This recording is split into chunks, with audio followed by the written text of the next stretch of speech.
despacito, suave, y se nos muere. El paciente anciano con neumonía hay que ser agresivo completamente. No, ustedes lo han visto. Muy bien, claro, hay enfermedad cardiovascular, etcétera, etcétera, pero a la larga el paciente anciano se muere de soledad. Y entonces es el paciente polimedicado por excelencia. ¿Por qué? 81% utiliza al menos un medicamento, 36 más de 5 medicamentos y 46 al menos uno de venta libre. Dice, ya que me duele y el médico me formuló Nimesulid, entonces me lo sigo tomando y me lo sigo tomando. ¿Y qué dice la caja? Máximo 10 días porque produce falla hepática. ¿Quién le explicó eso al paciente? Las principales causas de falla hepática medicamentosa es el Nimesulid. ¿Y por qué no se ha retirado? La industria farmacéutica presionando. Es que yo puse en la cajita que son 10 días. No, imposible que la gente no lea. Posible que el médico no le diga al paciente que son 10 días. Nimesulid es la principal causa de falla hepática a dosis habituales, crónicas, en los pacientes actualmente. Ha sido retirado en la mayoría de los países, en Colombia no. Muy bien, seguir guías de práctica clínica nos hace sobreactuar, claramente. La guía tiene 5 enfermedades y 5 guías aplicadas. Es terrible. ¿Listo? Y miren lo interesante. Entonces, problemas relacionados con los medicamentos o reacciones adversas, a medida que avanza la edad, pues aumenta. Pero algo interesante. Esto es un estudio que se hizo metaanálisis de los IECA en falla cardíaca. ¿Listo? En falla cardíaca. Y yo digo claramente el IECA en falla cardíaca mejora la sobrevida. Está claramente definido. Sí, señor. ¿Hasta qué edad? 74 años. Después de los 75 aumenta la mortalidad. Oh. Eso no dice la guía. Entonces, ¿qué hacemos? ¿Me sigue? Eso no me dice la guía. Eso no, nadie me había explicado este pedacito. ¿Cómo así que después de 75 años hay pacientes que se mueren más por yo tener IECA? Claro que es más hipercalemia, más falla renal. Se mueren por otras causas. ¿De acuerdo? ¿Qué más nos dice estas revisiones? ¿Por qué se hospitaliza un paciente? Muchas veces es peor la cura que la enfermedad. Entonces ustedes dirán, un farmacólogo diciendo que no prescribamos medicamentos. ¿Desde qué va a vivir? De suspender los medicamentos que se formulan en forma. Estas son las causas de hospitalización de los pacientes de New England Journal of Medicine del año 2011, finales, donde nos dicen, venga, los pacientes se hospitalizan por estos medicamentos. Cualquier parecido con la realidad en Turquía, o sea, pasando el río, es mera coincidencia. Se nos hospitalizan por hipoglicemia, se nos hospitalizan y se nos mueren sobre anticoagulados. ¿Sí o no? ¿Lo han visto o no? No me dejan mentir. Bueno, ustedes mismos han visto también. Del peaje al sur también ocurre. Sí. Opioides, digoxina, etcétera, etcétera. Y este otro estudio nos dice, mire, es el porcentaje de medicamentos que prescritos no tienen evidencia. Que prescritos, ¿cierto?, no tienen evidencia. Y les presento unas perlas. Beta bloqueador. Ya tienes hipertensión, te formulo el beta bloqueador. ¿Tiene evidencia en hipertensión? Probablemente cuarta evidencia, quinta evidencia, por allá abajo. Y ya que el cardiólogo le puso eso, ¿quién se lo quita? La amiodarona. Hizo una FA en la unidad de cuidado intensivo. Y el intensivista, amiodarona. Salió a piso, amiodarona. Sale a ambulatoriamente, y adivinen qué le dejan. ¿Y por qué te prescriben amiodarona si todos tus electros y tus ritmos son normales? Y si alguna vez que estuvo en la unidad de cuidado intensivo, ¿cuál fue la causa? Una sepsis que hizo. Estuvo el miocardio lábil, hizo una FA. Conclusión, amiodarona. Pero ya le quitó la sepsis. ¿Se justifica seguir la amiodarona? Peligrosísimo. Entonces yo le digo a los intensivistas, lo que ustedes hagan acá es palabra de Dios, y eso es muy grave. Porque si aquí sale con amiodarona, ¿quién se la va a quitar?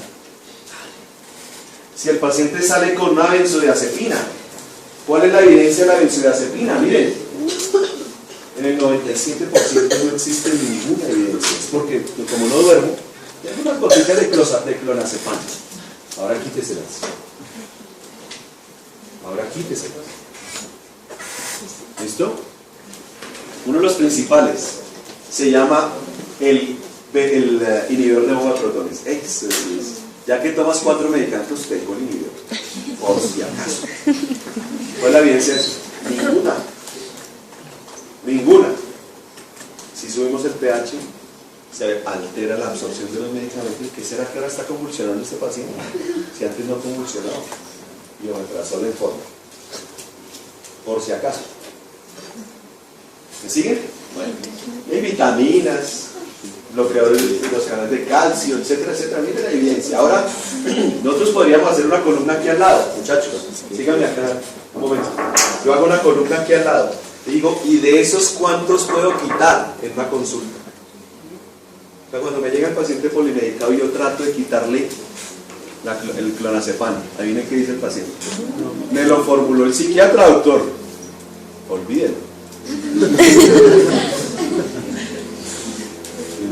¿Qué hace? ¿Me sigue? Entonces, ¿qué van a hacer los futuros? Yo trabajo mucho con las bases, me gusta mucho. Todos los residentes ya casi no hay clase de entregar, pero con los residentes así chiquitos, porque esos son los futuros con los que se van a acordar de estas clases.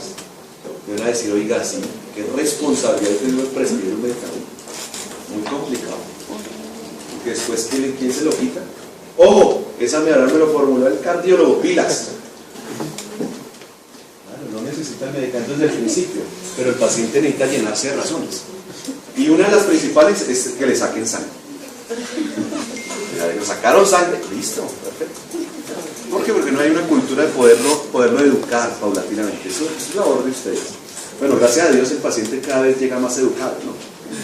Llega el doctor, yo sufro de diabetes. Y aquí dice que usted me tiene que prescribir esto.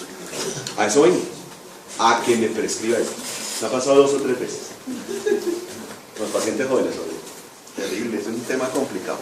Yahoo, mejor respuesta. Me la muestra. ¿Qué hago con este paciente? Y ahora, lo terrible, ¿sabe cuál es? Que yo le digo, ¿sabes qué? Yo no te voy a prescribir, te tengo que estudiar. No vuelve. Buscan un médico hasta que le prescriban eso. Lo buscan. 16 médicos antes. Y el último dice, tranquilo, yo te lo voy a prescribir.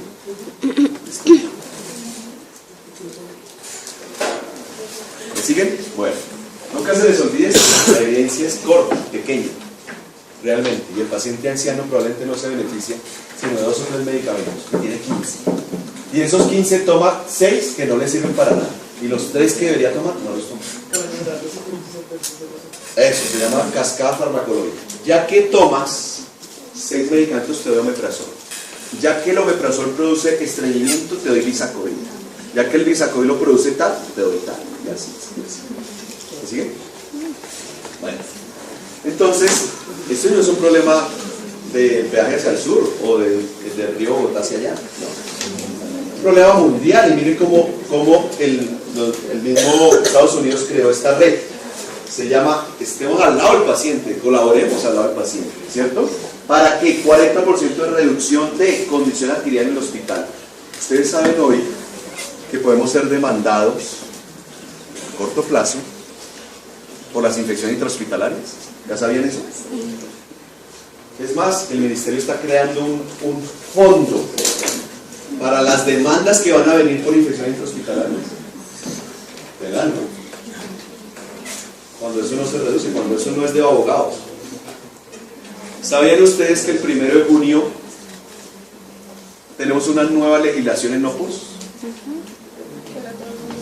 Que ahora tenemos que estar todos incluidos en una base de datos y es responsabilidad del médico, bajo su ética y autolimitación, se puede decir, prescribir el NOPOS. Que cuando no haya plata, entonces ¿a dónde va a repercutir? Ya la EPS no, se zafaron de ese problema. Va al ente territorial y si ellos no tienen plata, ¿a dónde llega? A la IPS. ¿Y la IPS qué va a decir? Doctor Carlos, venga, usted que formuló esto sin evidencia, ¿nos ayuda por favor? En cómodas cuotas de su salario basal. Esa es la realidad que estamos viviendo. ¿Y qué estamos diciendo frente a eso? Nada. Que los abogados nos superaron hace algo. Hace algo. ¿Listo? Muy bien. 20% de reducción en readmisiones hospitalarias. Entonces, yo quiero llamar la atención, ya vamos a terminar, de lo siguiente.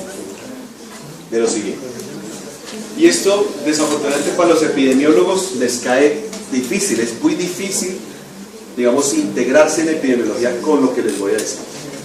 Pero no hagamos más ensayos clínicos controlados. Esos pacientes no existen en la vida real. No existen.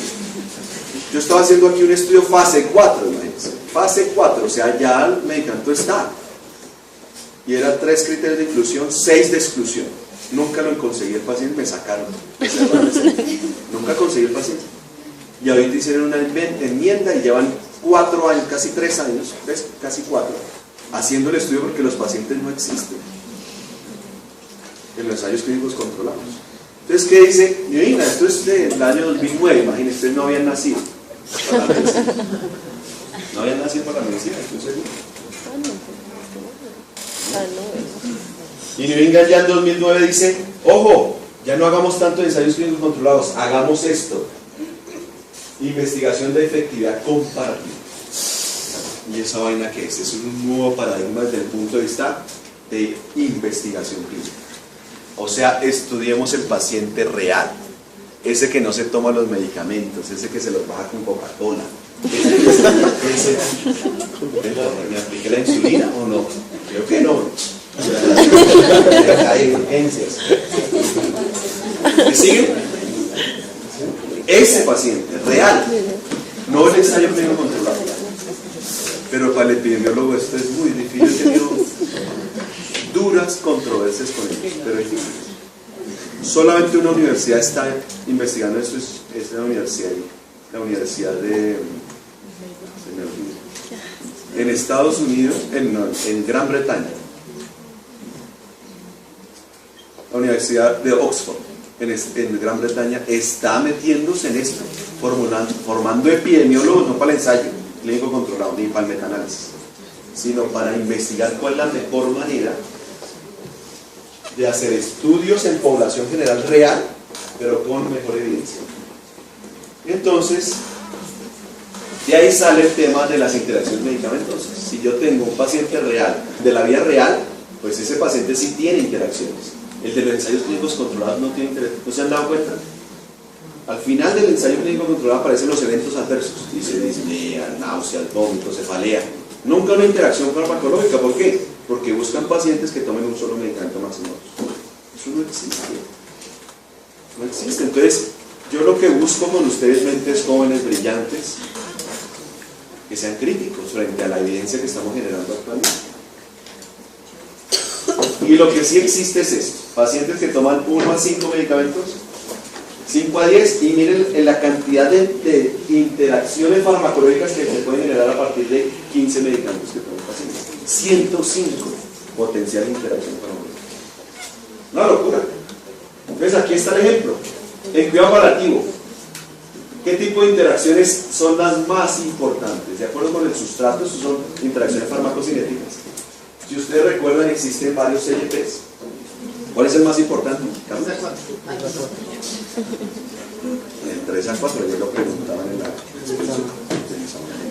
Ayer los presidentes de cuidado crítico hablaban de interacciones medicamentosas en UCI. Imagínense ya los residentes hablando de eso. Muy importante, eso es un hito. Que alguien se interese por las interacciones en UCI.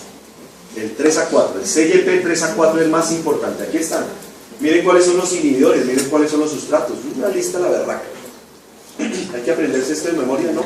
Tenerlo en la mente. Y por lo menos revisarlo. ¿Dónde? Pues fácil, aquí tenemos una cantidad de herramientas, cerebros ectópicos que nos sirven mucho. Entonces uno simplemente revisa y se justifica, ¿no? Es una interacción real, pero ¿qué sí hay que hacer? Hay que, en el tema de farmacogenética, este es un ejemplo de farmacogenética, hay que recordar que nosotros somos distintos. Tenemos belleza indígena. Distintos. Brazos de suegra. narizones, pelo negro, chiquitos. Una Alicia que le llaman indígena, Alicia indígena, ¿sí? Es latina, típica latina, del trabajo, entre más corto mejor, entre menos me exijan mejor. Pura malicia indígena, una maravilla. Pero la realidad es que nuestra genética es distinta, y si no, este estudio que lo hicimos aquí en nuestra institución, y encontramos que la realidad, que el 12% de nuestros pacientes son resistentes al clopidogrel, y es el más prescrito. Conclusión, hay que hacer de farmacogenesis de los pacientes. ¿Se hace? ¿No?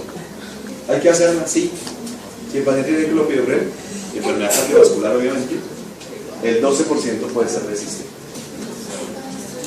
Miren lo otro, en cuidados paliativos, otro ejemplo, interacciones graves, 42%, moderadas, 51% y leves, 5%. ¿Qué tipo de interacciones principales? Ustedes que están viendo cuidado paliativo actualmente, miren, y esto es lo típico, que todos los días estamos recibiendo normalmente. ¿Listo? Entonces le doy un corticoide en aire, o una benzodiazepina, o por si acaso te da gastritis, un IBPI. ¿Y qué produce? Aumento de la sedación, que se absorbe más fácilmente. La benzodiazepina es una amina, pues se absorbe más fácilmente. ¿Listo? Bueno, inhibidor de la recaptación de serotonina y AINE, síndrome serotoninérgico. ¿Listo? Clopidogrel, por si acaso te duele el estómago, disminución del efecto antiagregante del clopidogrel. Todo eso puede suceder. Principales en cuidado paliativo, ¿cuáles son los fármacos donde hay más interacciones farmacológicas? Aquí está, se los presento, para que lo recuerden. ¿Todos los días se prescriben? Todos los días se prescriben. Todos los días se prescriben. ¿Listo? Entonces, benzodiazepinas, antidepresivos, analgésicos, diuréticos. Conclusión, ¿qué hay que hacer? Déjalo ahí, Luis.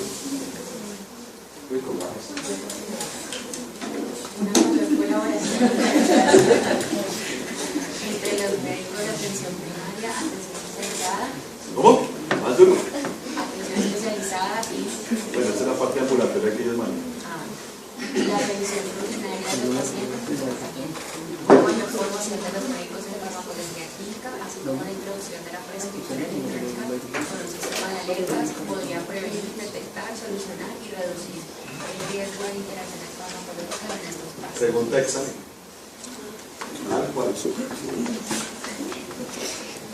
Para su concepto, una sola pregunta para su concepto, ¿cuál es la conclusión de esta clase? ¿Pregunta bien? Ya. Esta es la conclusión de la clase, se las presento. ¿Cuál es el posgrado de farmacología clínica del médico? El visitador médico. ¿O no? Le traigo esto, le ponemos esto y tal, yo le explico cuál es la dosis, es esta. Tristemente. Entonces, actualmente, los modelos de salud, para ir redondeando, vemos que se trabaja a partir del paciente, en la mitad está el paciente, con pacientes y sus familias motivados, informados y preparados. Es esa nuestra labor, y alrededor del paciente estamos nosotros. Nada más, cambiar estos niveles, que es lo actual, esto es lo que hacemos actualmente. Nivel 1, nivel 2, nivel 3 de atención, por este. Se llama un autocuidado. El paciente maneje el autocuidado. El nivel 1 sea el autocuidado, nivel 2, una enfermedad única con un deficiente y ya una comorbilidad compleja. El paciente se cuida, solamente el 3% llega acá. Pero es que se cuida. Esa es la dificultad. ¿Cómo hacemos esto? Es unas 5 palabras que se menciona en la literatura para hacer esto. Muy bien. Entonces, vamos a hacer unas diapositivas rápidas de lo que hacemos nosotros. Esto se llama campus biomédico. Y el campus biomédico trata de integrar clínica-universidad. Y esa integración de la clínica a la universidad nos dice que tenemos 3 servicios que ofertamos desde el departamento: el servicio de farmacología clínica, el laboratorio de farmacología y un tema de educación, pregrado y posgrado. Nuestro grupo de investigación en este momento es reclasificado B. Gracias al Señor nos ha ido muy bien en eso. Tenemos 3 años. Primer año fuimos C, B, D, del segundo set, y hoy preclasificados, la lista definitiva sale a finales de mayo, somos B. ¿Cómo así que después de 35 años hay pacientes que se mueren más por tener IECA? Claro que es más hipercalemia, más falla renal, se mueren por otras causas. ¿De acuerdo? ¿Qué más nos dice estas revisiones? ¿Por qué se hospitaliza un paciente? Muchas veces es peor la cura que la enfermedad. Entonces ustedes dirán, un farmacólogo diciendo que no prescribamos medicamentos. ¿Desde qué va a vivir? De suspender los medicamentos que se formulan en forma. Estas son las causas de hospitalización de los pacientes de New England Journal of Medicine del año 2011, finales, donde nos dicen, venga, los pacientes se hospitalizan por estos medicamentos. Cualquier parecido con la realidad en Turquía, o sea, pasando el río, es mera coincidencia. Se nos hospitalizan por hipoglicemia, se nos hospitalizan y se nos mueren sobre anticoagulados. ¿Sí o no? ¿Lo han visto o no? No me dejan mentir. Bueno, ustedes mismos han visto también. Del peaje al sur también ocurre. Sí. Opioides, digoxina, etcétera, etcétera. Y este otro estudio nos dice, mire, es el porcentaje de medicamentos que prescritos no tienen evidencia. Pasito suave y se nos muere. El paciente anciano con neumonía hay que ser agresivo completamente. No, ustedes lo han visto. Muy bien, claro, hay enfermedad cardiovascular, etcétera, etcétera, pero a la larga el paciente anciano se muere de soledad. Y entonces es el paciente polimedicado por excelencia. ¿Por qué? 81% utiliza al menos un medicamento, 36 más de 5 medicamentos y 46 al menos uno de venta libre. Dice, ya que me duele y el médico me formuló Nimesulid, entonces me lo sigo tomando y me lo sigo tomando. ¿Y quién se la caja? Máximo 10 días porque produce falla hepática. ¿Quién le explicó eso al paciente? Las principales causas de falla hepática medicamentosa es el Nimesulid. ¿Y por qué no se ha retirado? La industria farmacéutica presionando. Es que yo puse en la cajita que son 10 días. No, imposible que la gente no lea. Posible que el médico no le diga al paciente que son 10 días. Nimesulid es la principal causa de falla hepática a dosis habituales, crónicas, en los pacientes actualmente. Ha sido retirado en la mayoría de los países, en Colombia no. Muy bien. Seguir guías de práctica clínica nos hace sobreactuar, claramente. La guía tiene 5 enfermedades y 5 guías aplicadas. Es terrible. ¿Listo? Y miren lo interesante. Entonces, problemas relacionados con los medicamentos o reacciones adversas, a medida que avanza la edad, pues aumenta. Pero algo interesante. Esto es un estudio que se hizo metaanálisis de los IECA en falla cardíaca. ¿Listo? En falla cardíaca. Y yo digo claramente el IECA en falla cardíaca mejora la sobrevida. Está claramente definido. Sí, señor. ¿Hasta qué edad? 74 años. Después de los 75 aumenta la mortalidad. Oh. Eso lo dice la guía. Entonces, ¿qué hacemos? ¿Me sigue? Eso no me dice la guía. Eso nadie me había explicado este pedacito.